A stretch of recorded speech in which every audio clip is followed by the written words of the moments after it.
The thunder of horse hooves broke the silence of the dusty plains as Garret Jackson urged his stallion forward, the endless Wyoming sky stretching above him like a faded blue canvas. It wasn't the lawlessness of Eureka that had hardened him, but the unforgiving years that had taught him one immutable truth: a man made his own way in this world, and fate was just a fancy word for fools who couldn't accept their circumstances. The year was 1878, and Eureka, Wyoming had grown from a mining settlement to a respectable stop along the Union Pacific Railroad. Not large enough to be considered a proper city, but substantial enough that strangers didn't draw immediate suspicion. Garret had called it home for nearly a decade, ever since he'd hung up his gun belt after too many years of drifting from one cattle drive to another. "Come on, Thunder," he murmured to his midnight black stallion as they crested the hill that overlooked the town. The settlement stretched out below a collection of wooden structures, the occasional brick building signifying prosperity, and the railroad station sitting at the eastern edge like a gateway to civilization. At 32 years old, Garret had established himself as a respected horse trainer and small-time rancher. His property sat about 3 miles outside of town, close enough to ride in for supplies or the occasional whiskey at Crawford's saloon, but far enough away to avoid the complications that came with neighbors. Thunder's ears pricked forward as they approached the outskirts of town. Saturday afternoons were typically busy in Eureka, with ranchers and miners alike coming to stock up on supplies for the coming week. "Easy, boy," he patted the horse's neck, guiding him toward the hitching post outside the general store. Dismounting with practiced ease, he looped the reins around the weathered wood and adjusted his worn Stetson against the afternoon sun. "Afternoon, Mr. Jackson," called Mrs. Peterson from the doorway of her millinery shop. She was a kindly widow who had taken it upon herself to find suitable matches for every unmarried man in the territory. "Madam," he replied with a polite nod, tipping his hat but continuing toward the general store without pausing. He'd learned early that stopping for pleasantries with Mrs. Peterson inevitably led to mentions of her niece, or the new schoolteacher, or any number of eligible women she believed would make him a fine wife. Stepping into the dimly lit interior of Wilson's general store, Garret pulled a folded list from his vest pocket. The familiar scents of coffee, leather, and tobacco greeted him as he made his way to the counter where Mr. Wilson stood organizing a new shipment of goods. "Afternoon, Garret," the storekeeper called. "Train came in early today. Got those nails you were asking about last week." "Appreciate it, Thomas," Garret replied, sliding his list across the worn wooden counter. "Just need the usual plus those nails." As Wilson began gathering the items, Garret's attention was drawn to the sound of raised voices coming from outside. Curiosity pulled him to the window, where he could see a small commotion unfolding at the train station across the street. A woman stood on the platform, her posture rigid with frustration, as she gestured animatedly at the station master. Even from this distance, Garret could tell she wasn't from Eureka. Her tailored burgundy traveling suit and matching hat with a small feather spoke of Eastern money and city sophistication. "That's quite the display," Thomas remarked, joining Garret at the window. Poor Miss arrived just in time to watch her connecting train pull away. "Next one won't be through until Tuesday." Garret grunted noncommittally, turning back to the counter. The affairs of city women and train schedules were none of his concern. "That's Samantha Abernathy," Wilson continued, unwrapping a block of cheese. "She's Arthur Abernathy's niece from Philadelphia, coming to stay with her uncle for a spell, I heard." Garret vaguely recalled Arthur Abernathy, a retired banker who had moved to Eureka a few years prior. The man kept to himself mostly, living in one of the larger houses on the north side of town. 3 days stranded in Eureka might be more excitement than a Philadelphia lady bargained for, Wilson added with a chuckle. Not my problem, Garret replied, counting out coins for his purchases. Reckon the hotel has a vacant room. After completing his transaction, Garret secured his purchases in his saddlebags and mounted Thunder, intending to make one more stop at the blacksmith before heading back to his ranch. As he rode past the station, he couldn't help but notice the woman was now sitting primly on a trunk, a collection of luggage arranged around her like sentinels. Her face was partially obscured by her hat, but he caught a glimpse of flushed cheeks and a determined chin. She appeared to be writing something in a small notebook, seemingly oblivious to the curious glances from townspeople passing by. Garret turned his attention forward, nudging Thunder toward the smithy. Women like her didn't belong in places like Eureka, and she'd be gone on Tuesday regardless. No sense giving her another thought. The following morning, Garret rose before dawn, as was his habit. The early hours were best for working with the young Mustang he'd been training, a spirited 3-year-old Palomino with promising speed and intelligence. After a breakfast of coffee and leftover biscuits, he headed to the corral where the golden horse awaited. 2 hours of careful work had the Palomino responding well to basic commands when Garret spotted a cloud of dust approaching from the direction of town. Visitors were rare, especially on a Sunday morning. He continued working with the horse but kept an eye on the approaching rider. To his surprise, it was Sheriff Hank Miller, a man who typically avoided leaving town unless necessity demanded it. "Morning, Sheriff," Garret called as the lawman approached the fence. "Garret," the older man nodded, dismounting his bay gelding. "Got yourself a fine-looking animal there." "He'll make someone a good mount when he's ready," Garret agreed, giving the Palomino a final pat before leading him to the small paddock adjacent to the corral. "What brings you out my way? Don't often see you riding the countryside on Sundays." The sheriff removed his hat, wiping sweat from his brow. "Got myself a situation in town. Thought you might be able to help." "I'm not deputized anymore, Hank," Garret reminded him, leaning against the fence post. "Hung up that particular hat years ago." "Not asking for your gun, son," Miller clarified. "It's about a room.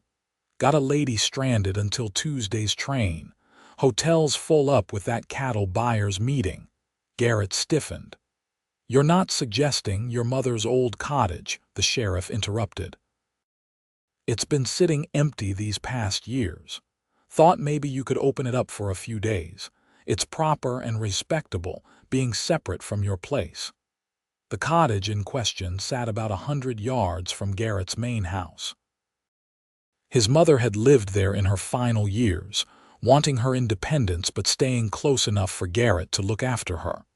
Since her passing 3 years prior, he'd kept it clean but unoccupied. "The Abernathy woman?" Garret asked, already knowing the answer. Sheriff Miller nodded. "She's Arthur's niece. Good family. She's been staying at his place, but he's taken ill this morning. Nothing serious, just a bad spell with his lungs, and that house of his is full of dust and who knows what else. Doctor says he needs quiet. There must be someone else in town. Sunday, Garret." "Preacher's wife offered, but they've got those 4 little ones in that 2-room house behind the church." The sheriff replaced his hat.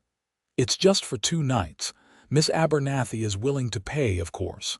Garret sighed, running a hand through his hair. "Fine, but I won't be playing host. She'll have the cottage and her privacy, nothing more." Relief spread across the sheriff's weathered face. "Knew I could count on you, Garret. I'll ride back and let her know. She can be out here by midday if that suits." After the sheriff departed, Garret made his way to the cottage.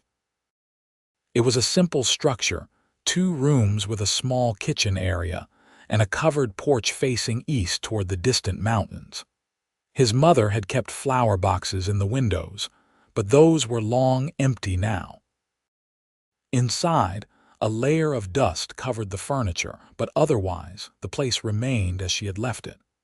Opening windows to air out the musty smell, Garret found himself irritated by the intrusion into his carefully ordered life. 2 days, he reminded himself. Then the Philadelphia woman would be gone, and things would return to normal.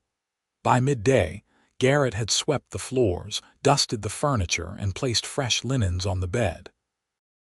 He'd even found himself filling a vase with wildflowers from the meadow behind his house, a gesture that immediately made him feel foolish.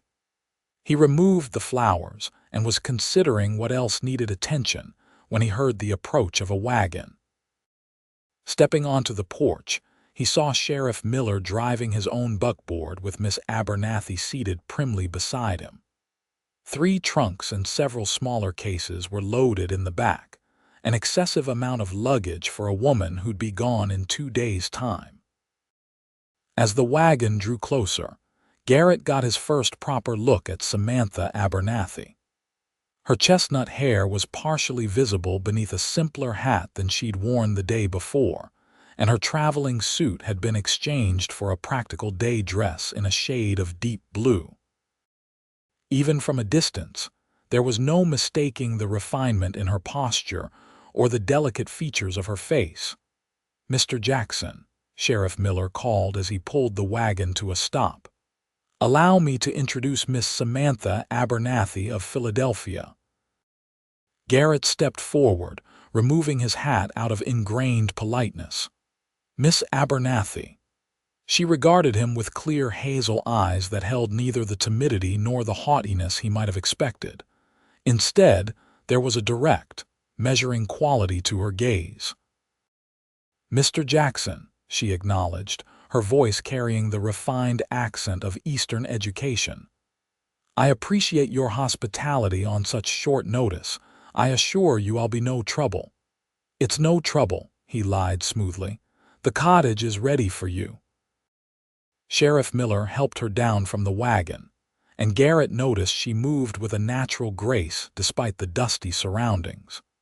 She was younger than he'd initially thought, perhaps 25 or 26, and taller than the average woman, though still a good head shorter than his own 6 feet. "I'll bring your luggage in," Garret offered, already moving toward the wagon. "Thank you," she replied. "I'm afraid I packed for an extended stay with my uncle. I didn't anticipate being further inconvenienced." There was a hint of weariness in her voice that made Garret glance at her more carefully. Beneath the composure, he could see the signs of fatigue around her eyes. "Well, you're welcome to rest here until Tuesday," he said, softening his tone slightly. "The cottage isn't fancy, but it's comfortable enough." She offered a small, grateful smile that unexpectedly caught him off guard. "I'm sure it will be perfectly adequate, Mr. Jackson." With the sheriff's help, Garret moved the luggage into the cottage. Miss Abernathy directed which trunks she needed immediate access to with a quiet efficiency that surprised him. She wasn't helpless, at least, despite her fine clothing and Eastern ways. "The pump out back provides clean water," Garret explained, placing the last case inside. "There's a stock of firewood beside the stove if you need it for cooking or warmth in the evening. My place is just up the hill if you need anything else." "Thank you," she said, surveying the cottage. "This is very kind of you." Sheriff Miller cleared his throat. "I'd best be getting back to town." "Sunday or not, can't leave the place unattended too long." He turned to Garret. "You'll see the lady's looked after. She'll have her privacy," Garret affirmed, his tone making it clear that was all he intended to offer. After the sheriff's departure, an awkward silence fell between Garret and his unexpected guest. She stood in the middle of the cottage, looking somehow both out of place and oddly fitting among his mother's simple furnishings. "I've left some basic provisions in the kitchen," he finally said. Coffee, flour, some preserves. There's a chicken coop behind my house. You're welcome to gather eggs in the morning if you'd like." "That's very considerate," she replied. "I confess I'm not much of a cook, but I can manage simple meals." Garret nodded, already backing toward the door. "I'll leave you to settle in, then. Good day, Miss Abernathy." "Mr. Jackson," she called as he reached the doorway, causing him to pause. "I truly am grateful. I understand this is an imposition." Something in her direct manner made him respond more honestly than he'd intended. "It's no hardship, Miss Abernathy. We all find ourselves stranded sometimes." With that, he left, closing the door behind him and heading back to his own house with quick strides. 2 days, he reminded himself. Just 2 days of polite distance, and then his life would return to its proper order. The remainder of Sunday passed quietly. Garret busied himself with ranch chores, deliberately staying away from the cottage. As evening approached, he noticed a thin curl of smoke rising from the cottage chimney and a soft glow emanating from the windows. The sight stirred something uncomfortably like memory. How often had he looked down the hill to see his mother's cottage lit against the gathering darkness? Monday morning brought clear skies and the promise of a warm day. Garret was already working with the palomino when he spotted Samantha emerging from the cottage. She had exchanged her fine dress for something simpler, a light cotton skirt and shirtwaist that, while still clearly of quality material, allowed for easier movement. She paused on the porch, stretching slightly before taking a deep breath of the morning air. Then, with purpose in her stride, she headed toward the chicken coop behind his house. Garret continued his work, pretending not to notice as she carefully collected eggs in the small basket he'd left hanging by the coop door. It was only when she approached the corral that he acknowledged her presence. "Good morning, Mr. Jackson," she called, the basket of eggs balanced in the crook of her arm. "I hope I'm not disturbing your work." "Not at all, Miss Abernathy," he replied, guiding the palomino to a halt. "Did you find everything you needed?" "Yes, thank you." She gestured toward the horse. "He's beautiful. Your own breeding," Garret patted the palomino's neck. "Caught him wild about 6 months back. He's learning manners now. You're a horse trainer." There was genuine interest in her voice. "Among other things," he acknowledged. "The ranch is small, but I do well enough with breeding and training." She stepped closer to the fence, studying the horse with an appreciative eye. "My father kept horses in Pennsylvania. Nothing as spirited as this one, I imagine, but I've always admired their intelligence." "You ride?" he asked, surprised despite himself. A small smile touched her lips. "Since I was 7. Though I imagine eastern riding paths are rather tame compared to your Wyoming wilderness." There was something disarming about her smile that made Garret more talkative than usual. "Different challenges, I expect. This country requires a horse with endurance and sure footing. City parks need manners and a steady temperament." "A diplomatic assessment," she laughed lightly. "I won't keep you from your work, Mr. Jackson. I merely wanted to thank you again for your hospitality." As she turned to leave, Garret found himself speaking without planning to. "If you'd like. That is, I'll be riding out to check fences after midday.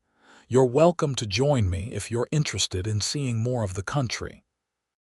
Surprise and pleasure brightened her face. "I would enjoy that very much, thank you." "I'll saddle a mare for you," he said, already wondering why he'd made the offer. "She's gentle but responsive. Meet me by the barn at 1 o'clock.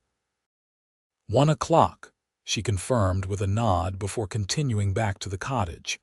Garret watched her go, her back straight and her steps measured yet natural on the uneven ground. There was something about Samantha Abernathy that defied his expectations.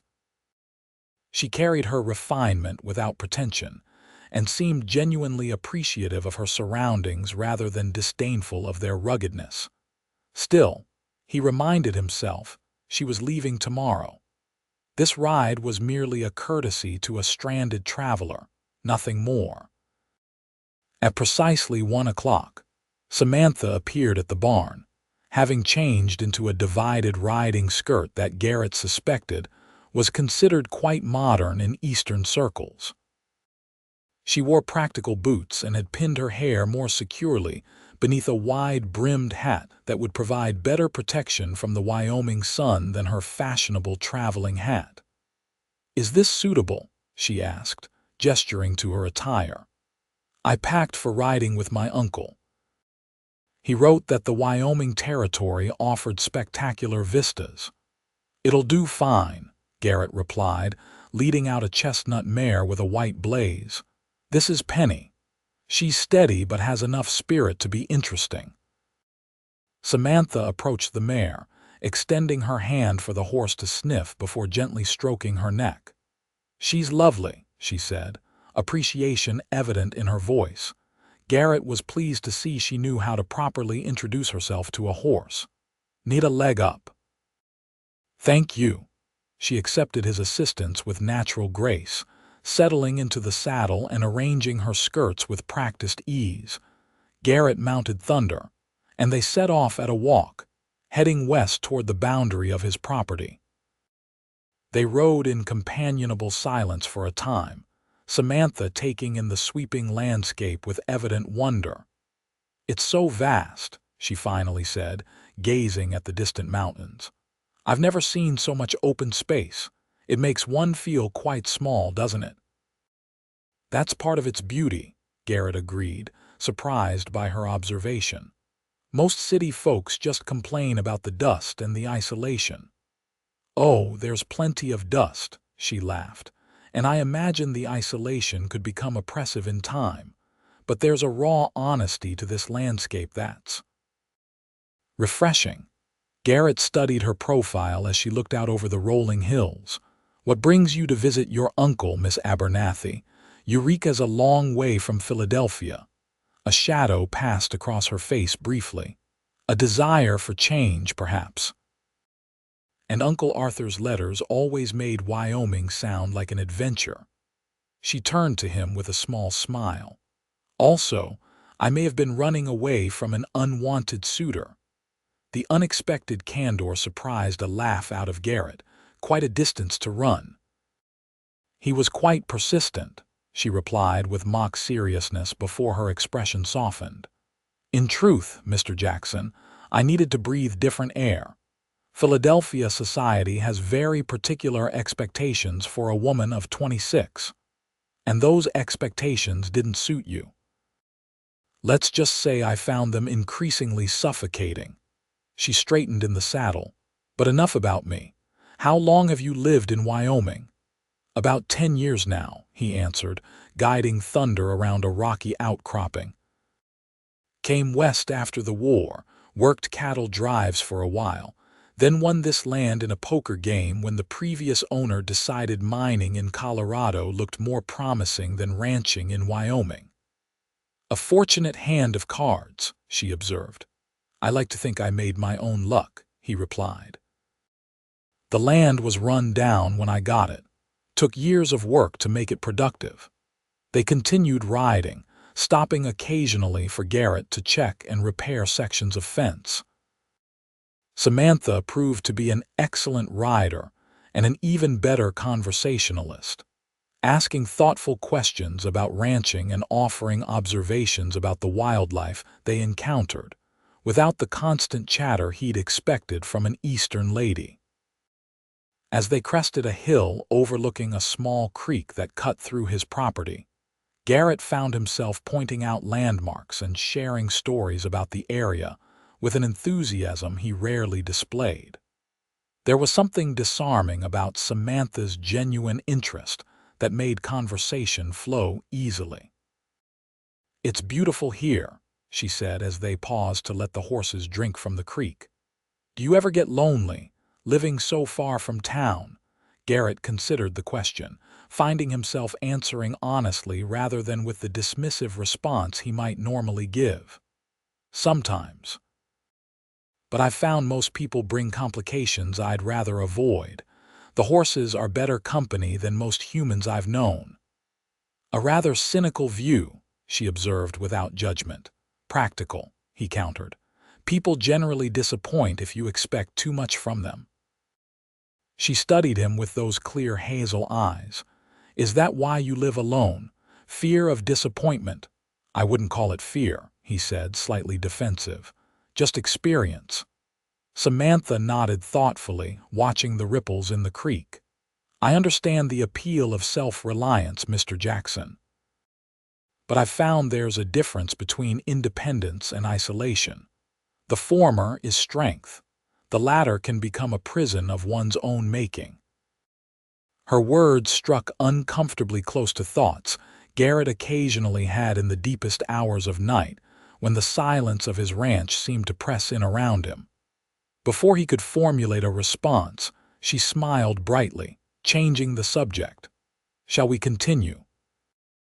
I'd love to see more before the light begins to fade." They rode for another hour, making a wide loop back toward the ranch buildings.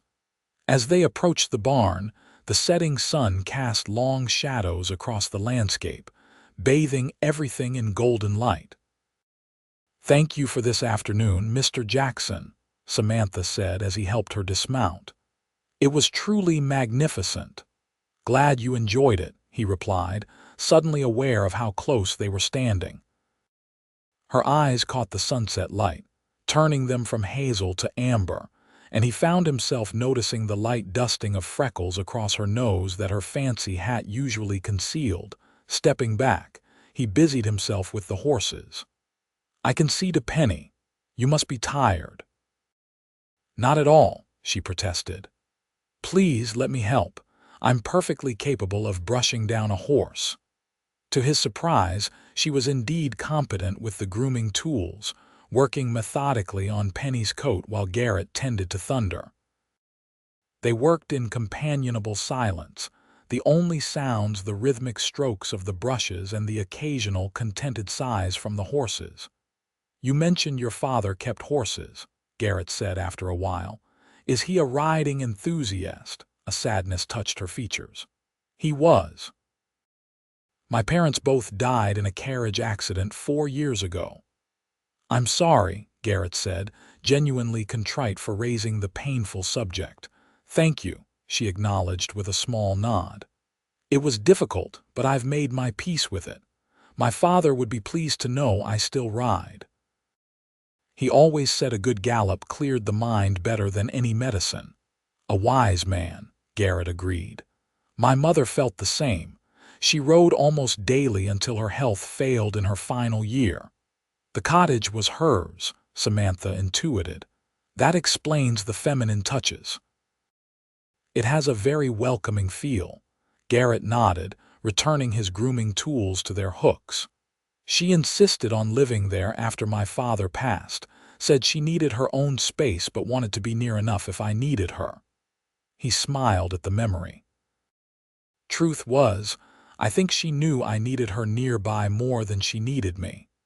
"She sounds like a remarkable woman." "She was," Garret agreed softly. "Wyoming territory isn't kind to everyone, but she thrived here, said the mountain spoke to her soul." They finished grooming the horses in silence, each lost in thoughts of those they'd lost. As they walked from the barn toward the cottage, the first stars were appearing in the darkening sky. "Would you care to join me for dinner?" Samantha asked suddenly. "I've prepared more than I can eat, and it seems a poor repayment of your hospitality to let you dine alone when there's plenty to share." The invitation caught Garret off guard. His instinct was to refuse. Maintaining distance was safer, especially with a woman who would be gone tomorrow. But the prospect of returning to his empty house after an unexpectedly enjoyable afternoon held little appeal. "That's kind of you," he heard himself saying. "Let me clean up a bit first." Her smile was warm. "Of course. Shall we say half an hour?" Half an hour later, Garret approached the cottage, having changed his shirt and made an attempt to tame his unruly dark hair. A delicious aroma greeted him as he knocked on the door. "Come in," Samantha called. The transformation of the cottage interior gave him pause. She had arranged wildflowers in a jar on the table, which was set with his mother's dishes that had remained stored in the cupboard. A pot bubbled on the stove, and the small space felt inexplicably warmer and more inviting than it had when he'd cleaned it the day before. "It's nothing elaborate," she said, stirring something that smelled of herbs and vegetables. "A simple stew with what I found in the provisions you left, supplemented with a few things from my own supplies." "It smells wonderful," he said truthfully, remaining awkwardly by the door. "Please, sit," she gestured to the table. "The bread is fresh from this morning. I baked it myself, though I confess baking over a wood stove required some adaptation from my city kitchen." Garret sat, watching as she moved about the small kitchen with surprising confidence for someone who had claimed not to be much of a cook. "You seem quite at home here." "Do I?" She looked pleased. "That's kind of you to say. I've always been adaptable. My mother insisted I learn household management despite our staff, saying one never knew when such skills might be necessary." She brought the pot to the table, serving the stew into bowls before taking her seat across from him. The meal proved to be delicious, a hearty combination of vegetables, herbs, and what Garret suspected were dried beef strips from her own supplies, reconstituted in the broth. Their conversation flowed easily, ranging from books they'd read to observations about the changing nation. Garret found himself engaging in the kind of thoughtful discussion he'd almost forgotten he enjoyed. Samantha's mind was quick and curious, her perspectives sometimes challenging but always expressed with respect for differing views. "So you never married?" she asked as they finished the meal, the question direct but her tone merely curious rather than judgmental. "Never found reason to," he replied honestly. "My life is uncomplicated the way it is." "And does uncomplicated equal satisfying?" she asked, her head tilted slightly. Garret considered the question longer than he might have normally. "Most days, but occasionally I wonder what I might be missing." Her eyes held his for a moment, and he felt an unexpected connection, a recognition of something kindred despite their different backgrounds. "And you?" he asked, turning the question back to her. "No husband waiting in Philadelphia?" "No," she smiled slightly. "As I mentioned, I was something of a disappointment to certain suitors. I'm afraid I ask too many questions and have too many opinions for most men's comfort." "Their loss," Garret found himself saying, surprising them both. A slight blush colored her cheeks. Thank you." They fell silent, the moment stretching between them with unspoken possibilities. Finally, Garret cleared his throat and stood. "I should let you rest." "Your train leaves early tomorrow." Something like regret flickered across her face. "Yes, of course. Thank you for joining me, Mr. Jackson. I enjoyed the company." "Garret," he said impulsively. "My friends call me Garret." Her smile was warm. "And I'm Samantha to my friends. I hope we might count each other among them, brief as our acquaintance has been." "Good night, Samantha," he said, the name feeling right on his tongue. "Thank you for dinner." "Good night, Garret," she replied softly. "Thank you for today." As he walked back to his house under the vast starry sky, Garret felt an unfamiliar lightness in his chest. It had been a long time since he'd enjoyed someone's company so thoroughly, and longer still since he'd allowed himself to consider what might be missing from his solitary life. Tomorrow she would leave, he reminded himself. Return to her eastern city and her society life, and he would go back to the routine he'd carefully built. It was better that way. Safer. Yet as he prepared for bed, he found himself hoping the morning might not come quite so quickly. Dawn broke with a spectacular display of color that painted the eastern sky in streaks of pink and gold. Garret rose early as usual, but found himself taking extra care with his appearance before heading outside. Today, he would drive Samantha to the station in time for the 9:30 train, and their brief acquaintance would end. The thought brought an unexpected heaviness to his chest that he did his best to ignore as he hitched his wagon and loaded it with her trunks. She emerged from the cottage dressed once again in her traveling suit, looking every inch the sophisticated Eastern lady. Only the relaxed warmth in her smile betrayed the woman he'd come to know over the past 2 days. "Good morning, Garret," she greeted him.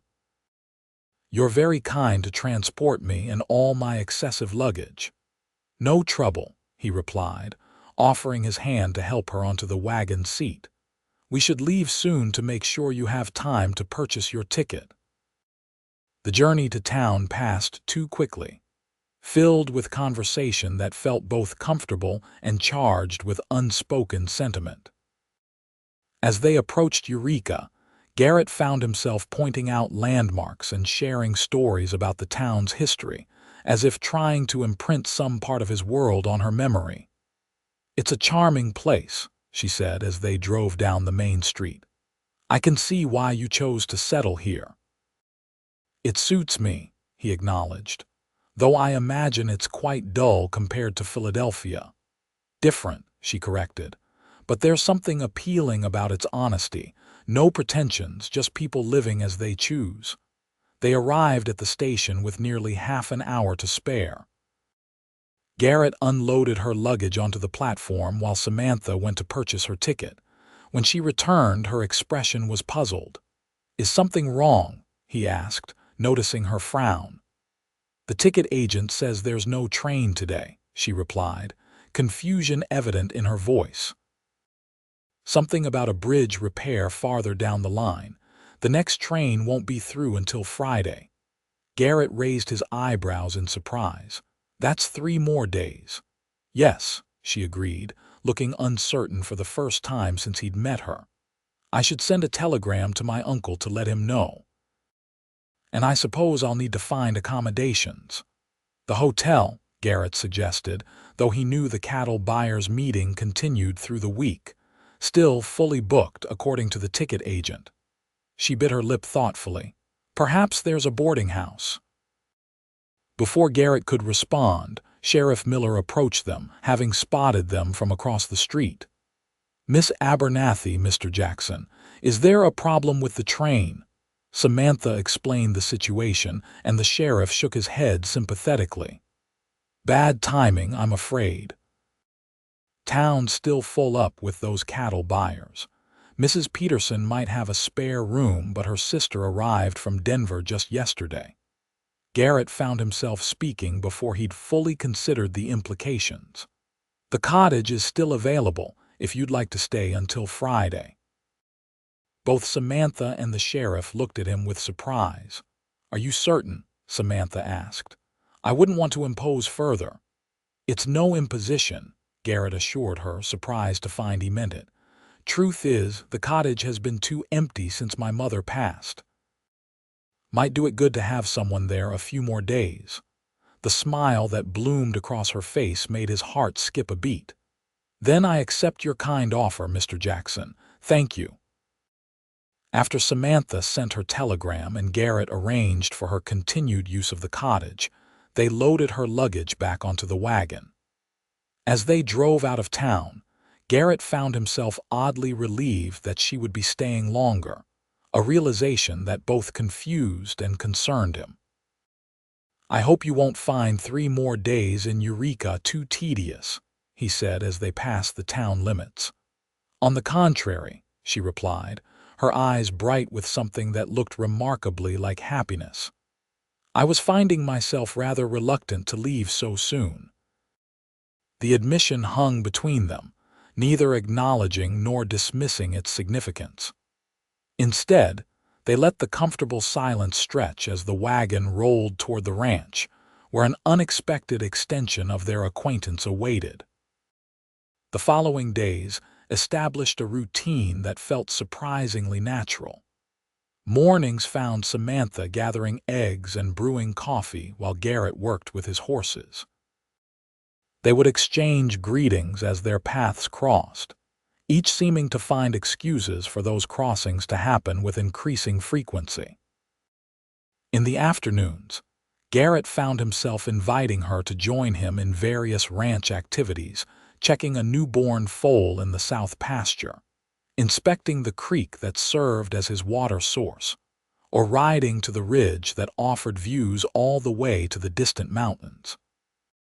Samantha proved to be not only adaptable but genuinely interested in learning about ranch life. She asked thoughtful questions about his breeding program and the economics of horse training, offering perspectives that sometimes challenged his established thinking. Far from finding her insights intrusive, Garret discovered he enjoyed the mental stimulation of their discussions. Their evenings inevitably ended with shared meals, alternating between the cottage and Garret's house. The conversations during these dinners ranged widely, revealing compatible minds despite their different backgrounds. Garret found himself sharing thoughts and memories he'd kept private for years, while Samantha spoke of her hopes and disappointments with a candor that touched him. "I was engaged once," she confided one evening as they sat on the porch of the cottage, watching the stars emerge. 2 years ago, to the son of my father's business partner. It seemed a sensible match at the time. "What happened?" Garret asked, curious about the man who had nearly claimed her. "I realized I was agreeing to a life that would slowly suffocate me," she said simply. "Edward expected a wife who would host dinner parties and produce heirs while he managed my inheritance. When I suggested I might want some say in those investments or perhaps continue my interest in photography. Well, the engagement didn't survive the conversation." Garret studied her profile in the fading light. "You're a photographer, amateur only," she smiled. "But yes, I find great satisfaction in capturing moments that might otherwise be forgotten." She gestured toward the sunset-painted landscape. "This country begs to be preserved in images." "You didn't bring your camera?" he asked. "It's quite bulky for travel," she explained. "I left it with Uncle Arthur, planning to use it during my visit." The mention of her uncle reminded them both of the temporary nature of their situation. Friday would come, and with it, the train that would take her away. "Will you return to Philadelphia after visiting your uncle?" Garret asked, surprised by how much her answer mattered to him. Samantha was quiet for a moment, her gaze still fixed on the horizon. "I'm not certain. I sold my parents' house before coming west. There's nothing really binding me to Philadelphia now." The revelation sent an unexpected surge of hope through Garret, which he immediately tried to suppress. "What would you do instead?"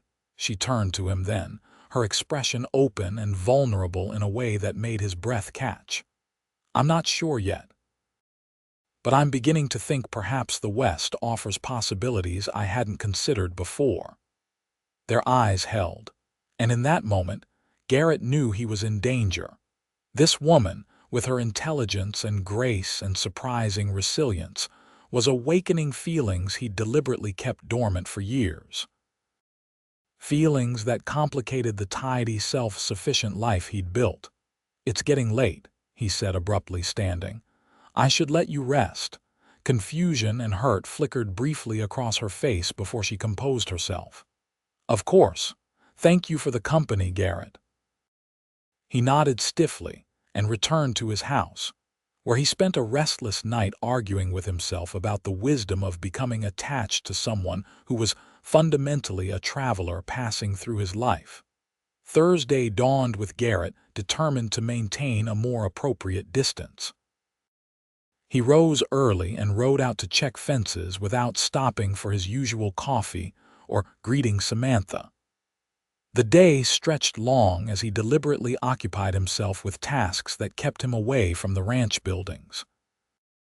It was late afternoon when he finally returned, dusty and tired, to find Samantha sitting on his porch with a worried expression. "Is everything all right?" he asked, dismounting quickly. "Yes," she replied, standing. "I was just concerned when you disappeared all day without a word. Sheriff Miller rode out with a message from my uncle, and when he couldn't find you either." "I'm sorry," Garret said, genuine regret in his voice. "I needed to check the north boundary. It was thoughtless not to mention it." She studied him, her perceptiveness reading more than he intended to reveal. "Are you avoiding me, Garret?" The direct question deserved an honest answer, but Garret found himself unable to articulate the confusion of emotions he was experiencing. "I had work to do," he said instead. "I see." Her voice cooled slightly. "Well, I won't keep you from your responsibilities. I merely wanted to inform you that I received a telegram from my uncle. He's feeling much better and will meet me at the station tomorrow."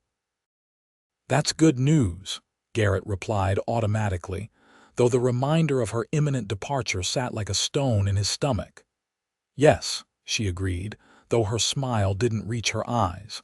"I should finish packing. Thank you again for your hospitality this week, Mr. Jackson. It's been most educational." The return to formality stung more than Garret expected. He watched her walk back to the cottage, her back straight and her stride measured, feeling as though something precious was slipping through his fingers.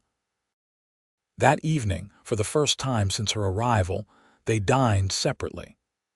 Garret sat alone at his table, food tasteless in his mouth as he contemplated the emptiness that would return to his life after tomorrow. He had managed perfectly well on his own for years, he reminded himself. Things would simply return to normal, yet the thought brought no comfort. Instead, he found himself remembering Samantha's words about the difference between independence and isolation, how one was strength, and the other, a prison of one's own making. Had he been hiding rather than living these past years? The question troubled him long into the night. Friday morning arrived with a heavy mist that gradually burned away as the sun rose. Garret loaded Samantha's trunks onto the wagon in silence, each one seeming to weigh more than the last. She emerged from the cottage carrying a small hat box, her traveling suit impeccable and her expression carefully composed. "I've left everything as I found it," she said, handing him the key to the cottage. "Thank you again for your generosity." "It was no hardship," he replied, the formal words feeling hollow compared to what he wanted to say. The ride to town passed in strained silence, so different from their easy conversations of the past days. Garret found himself searching for words that might bridge the distance he'd created, but nothing seemed adequate. As they approached the station, he could see the train already waiting, smoke billowing from its engine. A distinguished older gentleman stood on the platform, Arthur Abernathy, presumably, come to meet his niece. Garret pulled the wagon to a stop and helped Samantha down, their hands touching briefly in a contact that seemed to burn through his gloves. Together they unloaded her luggage onto the platform as Arthur approached. "Uncle Arthur," Samantha greeted the older man with a warm embrace. "You're looking much improved." "Nothing keeps me down for long," he replied with a chuckle before turning to Garret. "And this must be Mr. Jackson. I can't thank you enough for providing accommodations for my niece during her unexpected delay." "It was my pleasure, sir," Garret replied, shaking the offered hand. "Mr. Jackson has been exceedingly kind," Samantha added, though her tone carried a formality that seemed directed more at Garret than her uncle. A whistle sounded, signaling boarding would begin soon. Arthur excused himself to speak with the conductor about their luggage, leaving Garret and Samantha momentarily alone. "Well," she said, her hands clasped tightly before her. "I suppose this is goodbye." Garret nodded, his throat suddenly tight. "Have a safe journey." "Thank you." She hesitated, as if waiting for him to say more. When he remained silent, she sighed softly. "Goodbye, Garret. I wish you well." She turned to go, and something broke loose inside him. The careful walls he'd built around himself crumbled as he realized he was about to let her walk away. "Samantha, wait," he called, reaching for her hand. These past days." She turned back, hope and wariness battling in her expression. Yes, the words wouldn't come. How could he explain the tumult of feelings she'd awakened in him? The fear and hope and possibility that had upended his carefully ordered existence. "I'd like to write to you," he finally managed, the request falling far short of what he truly wanted to say. A small, sad smile touched her lips. "I'd like that too. You have my uncle's address." Another whistle blew, more insistent this time. "I should go," she said, reluctantly withdrawing her hand from his. "Goodbye, Garret." He watched as she joined her uncle and boarded the train, her burgundy traveling suit visible through the window as she found her seat.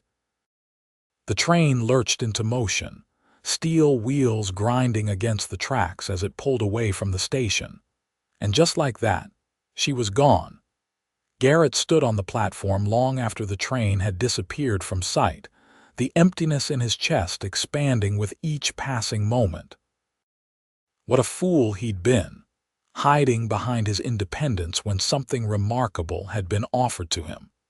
The ride back to his ranch was the longest of his life, memories of Samantha echoing in every familiar landscape they'd shared. The cottage looked forlorn as he passed it, already seeming emptier without her presence. Days passed in a monotony of chores and training sessions, each blending into the next without distinction. Garret wrote to Samantha as promised, carefully composed letters that spoke of ranch life and the changing seasons but failed to convey the depth of his regret, or the realization that had come too late that some risks were worth taking, even for a man who didn't believe in fate. Her replies were warm and detailed, sharing stories of her time with her uncle and her exploration of the area around his home in Cheyenne. Reading between the lines, Garret sensed she was finding her place in Wyoming, establishing connections and pursuing her photography with renewed passion. 2 months after her departure, Garret received a letter that made his heart stop. Samantha wrote that she had been offered an opportunity to document the construction of a new railroad spur through the Medicine Bow Range. The project would take her farther west, possibly even to California eventually. "I find myself at a crossroads," she wrote. "This opportunity represents everything I came west seeking: purpose, independence, and the chance to create something meaningful. Yet I find myself hesitating, looking back toward Eureka more often than forward to this new adventure." The implication was clear. She was offering him one last chance to speak the words he'd failed to say at the station. Garret read the letter multiple times, his hands shaking slightly as the magnitude of the moment settled on him. The following morning, he left his foreman in charge of the ranch and rode to town, where he purchased a ticket to Cheyenne on the afternoon train. There were no guarantees she would still be there, or that his sudden appearance would be welcomed. But for the first time in years, Garret Jackson was willing to leave certainty behind in pursuit of something far more valuable. The journey to Cheyenne seemed interminable, each mile stretching his nerves tighter.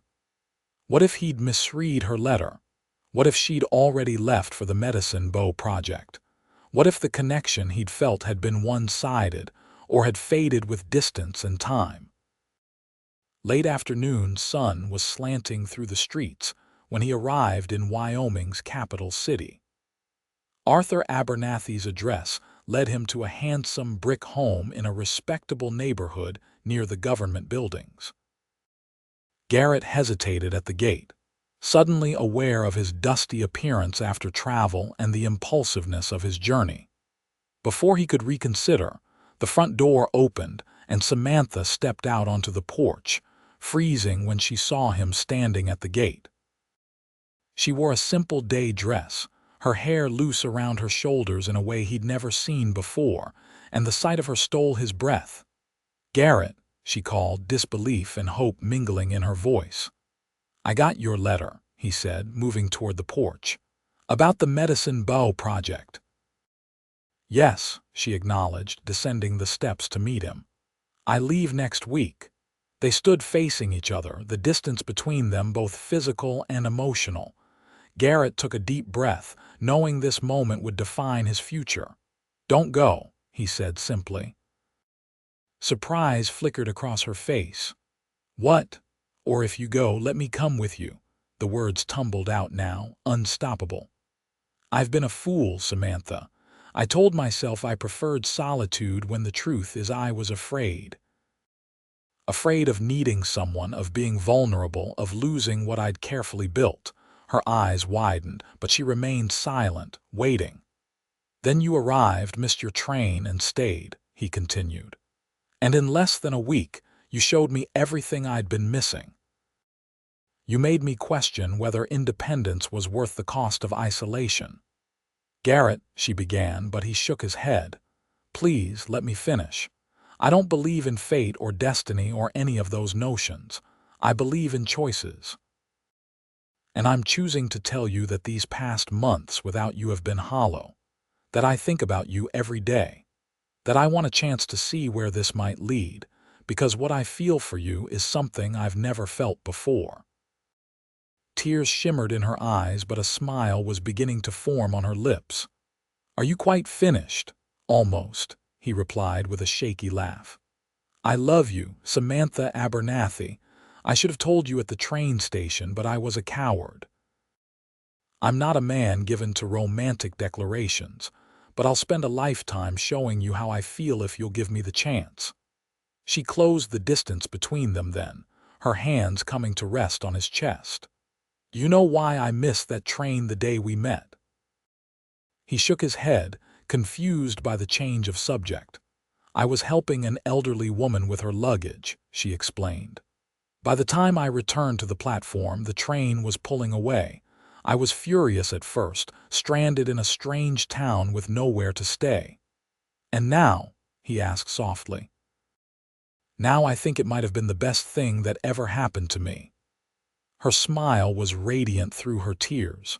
"Because it brought me to you, Garret Jackson, the most infuriating, honorable, complex man I've ever known." "Is that a yes?" he asked, hardly daring to hope. "It's a yes," she confirmed. "Yes, I love you too. Yes, I want to see where this leads. Yes to everything you're brave enough to ask for." Garret pulled her into his arms then, his lips finding hers in a kiss that held all the emotion he'd kept contained for too long. She responded with equal fervor, her arms winding around his neck as they sealed their declarations with a passion that had been building since that first missed train. When they finally broke apart, breathless and smiling, Garret pressed his forehead to hers. "What about the Medicine Bow project?"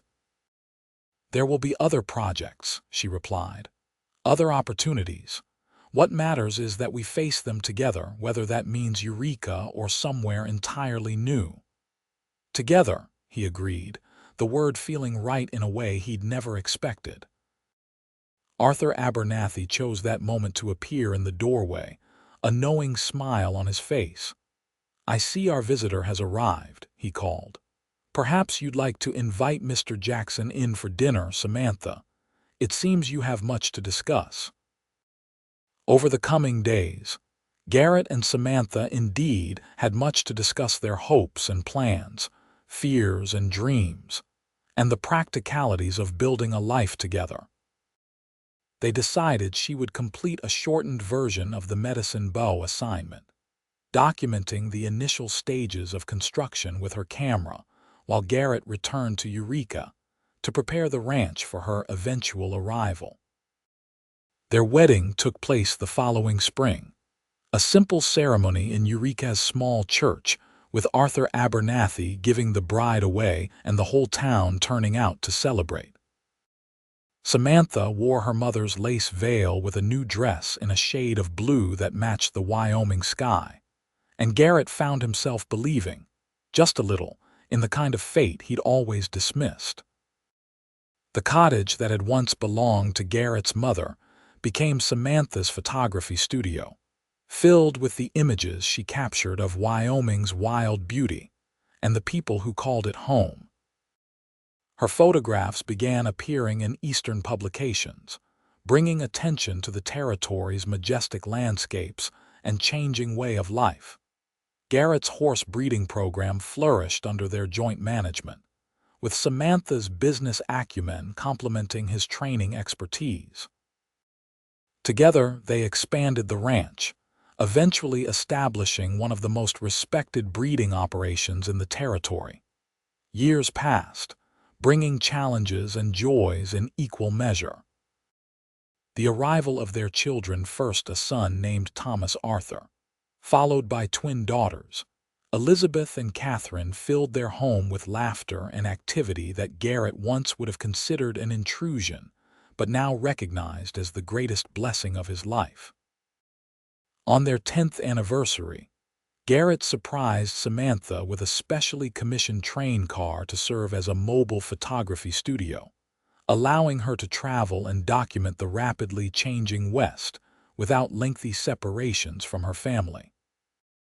Her subsequent book of photographs and essays received acclaim across the country, establishing her as a significant chronicler of frontier life.